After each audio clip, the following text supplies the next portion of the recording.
Halo pemirsa, kembali lagi di channel Portal Dunia yang selalu update seputar berita nasional. Ketua Umum Gerindra Prabowo Subianto mendapatkan sambutan hangat oleh jajaran elit Partai Solidaritas Indonesia, PSI, ketika bertamu ke kantor DPP PSI, Jakarta, Rabu, tanggal 2 Agustus tahun 2023. Menteri Pertahanan itu dihadiahkan sebuah foto Presiden Joko Widodo dan Prabowo Subianto berpelukan dengan tulisan, Indonesia Solid. Foto tersebut merupakan momen Jokowi dan Prabowo berpelukan bersama pesilat Yudani Kusuma Hanifan ketika Asian Games 2018. Lukisan itu inspirasinya dari bagaimana kita melihat pemilu yang lalu sangat terpolarisasi. Tapi akhirnya bisa berakhir dengan sangat baik, kata Wakil Ketua Dewan Pembina PSI Grace Natali. Pak Jokowi sebagai pemenang pemilu mau membuka diri. Pak Prabowo yang belum menang di pemilu yang lalu tetapi mau merendahkan dirinya masuk ke dalam kabinet Pak Jokowi untuk kebaikan Indonesia, jelasnya.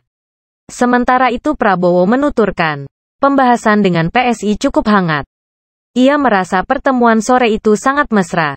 Mesra, kata Prabowo. Prabowo pun mengajak PSI untuk berkoalisi di pemilu 2024.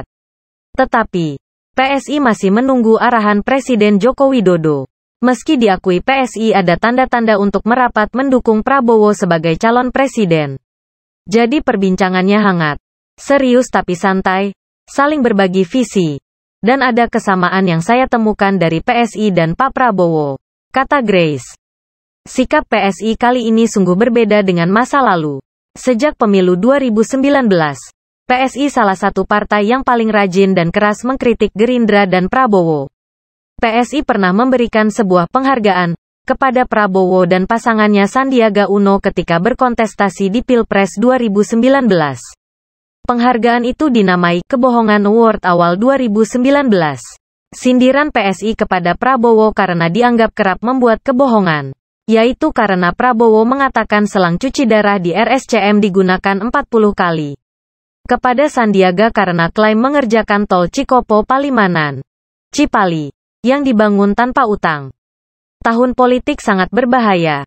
Ini tsunami kebohongan luar biasa. Ini harus diantisipasi, kata Sekjen PSI Raja Juli Antoni, tanggal 4 Januari tahun 2019. PSI sampai mengirimkan penghargaan tersebut ke kantor tim ses Prabowo Sandiaga.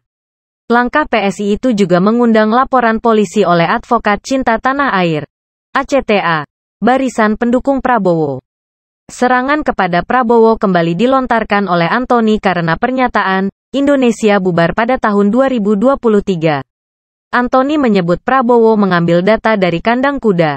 Jadi kalau prediksinya 2030 bubar itu perlu dicek data yang diambil Pak Prabowo dari mana. Jangan-jangan itu dari pohon jambu di depan rumah. Atau dari kandang kudanya. Saya nggak tahu, ujarnya. Grace Natali yang merupakan Ketua Umum PSI ketika Pilpres 2019 juga menilai Prabowo sebagai politikus kuno karena kerap bicara bahaya asing. Prabowo disebut sebagai politisi genderuwo.